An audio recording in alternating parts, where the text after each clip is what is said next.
ஆலயா காட்டனின் பொங்கல் கொண்டாட்டம். ஆலயா cotton trending வேட்டிகள், ஷர்ட்டுகள். Salem மாவட்டம் இளம்பிள்ளை அருகே உள்ள தப்பக்குட்டை பூசாரியூர் காட்டு வளவு பகுதியை சேர்ந்தவர் பார்த்திபன். எலக்ட்ரீஷியனான இவர் புதிதாக கட்டப்படும் கட்டிடங்களை மொத்தமாக கான்ட்ராக்ட் எடுத்து அங்கு எலக்ட்ரீஷியன் வேலை பார்த்து வந்துள்ளார். பார்த்திபனுக்கு திருமணமாகி மனைவியும் 7 வயதில் ஒரு மகனும் உள்ளனர்.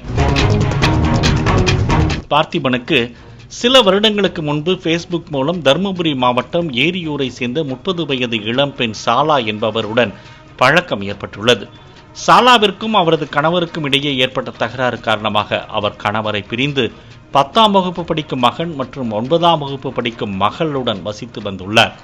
ஃபேஸ்புக் பழக்கம் நாளடைவில் பார்த்திபனையும் சாலாவையும் நெருக்கமடைய செய்ததால் இருவரும் அடிக்கடி செல்போனில் பேசி ஒகேனக்கல், மேட்டூர், ஏற்காடு உள்ளிட்ட பல்வேறு ஊர்களுக்கு சென்று தனியாக உல்லாசமாக இருந்து வந்ததாக கூறப்படுகிறது. சாலா அவ்வப்போது தனது வீட்டு செலவிற்கும் குழந்தைகள் படிப்பு செலவிற்கும் பார்த்திபனிடம் 7 லட்சம் ரூபாய் வரை பணம் பெற்றதாக கூறப்படுகிறது.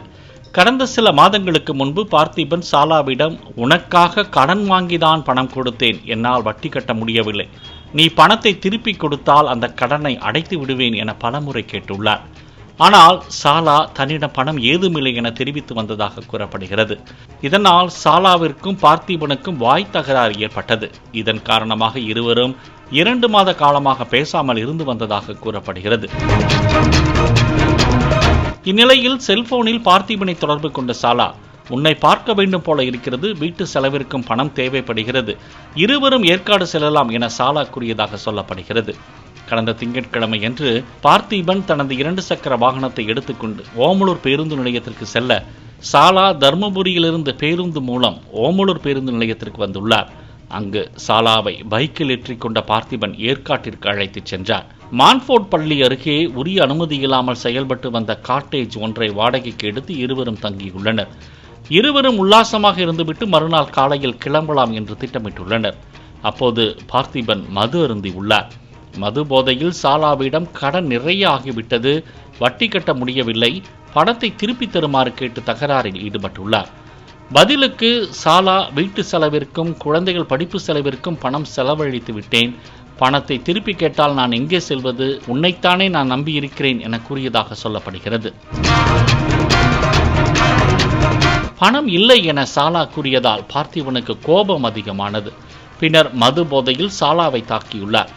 சாலாவின் கழுத்தை நெரித்து பணம் தர முடியுமா இல்லையா என பார்த்திபன் மிரட்ட, ஒரு கட்டத்தில் கழுத்து நெரிக்கப்பட்டதால் சாலா அங்கேயே உயிரிழந்துள்ளார்.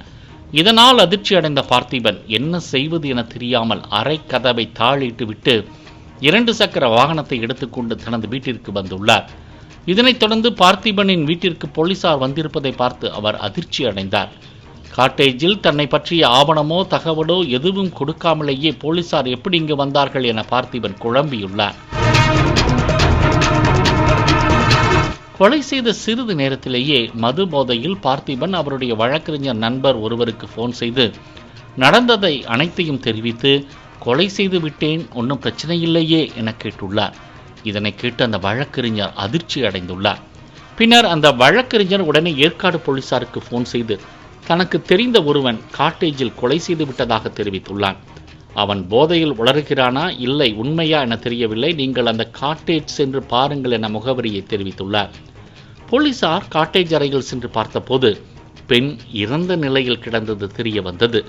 உடனே இறந்த சாலாவின் சடலத்தை மீட்ட ஏற்காடு போலீசார் உடற்கூராய்வுக்காக சேலம் அரசு தலைமை மருத்துவமனைக்கு அனுப்பி வைத்தனர். பின்னர் அந்த வழக்கறிஞர் கூறிய இடத்திற்கு சென்று பார்த்திபனை போலீசார் கைது செய்தனர்.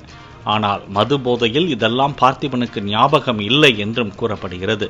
இதனையடுத்து பார்த்திபனை கைது செய்து அவரின் பைக் மற்றும் செல்போனை பறிமுதல் செய்தனர். பின்னர் நீதிமன்றத்தில் ஆஜர்படுத்தி பார்த்திபனை போலீசார் சிறையில் அடைத்தனர். அதே நேரத்தில் உரிய அனுமதி இல்லாமல் இயங்கி வந்த காட்டேஜிற்கும் சீல் வைக்கப்பட்டது. பாலிமர் செய்திகளுக்காக சேலம் செய்தியாளர் ரமேஷ். ஆலயா காட்டனின் பொங்கல் கொண்டாட்டம். ஆலயா காட்டன் ட்ரெண்டிங் வேட்டிகள், ஷர்ட்டுகள். பிளே ஸ்டோர் மற்றும் ஆப் ஸ்டோரில் இருந்து பாலிமர் செயலியை QR கோடு மூலம் பதிவிறக்கம் செய்யுங்கள். செய்திகளை உடனுக்குடன் பெறுங்கள்.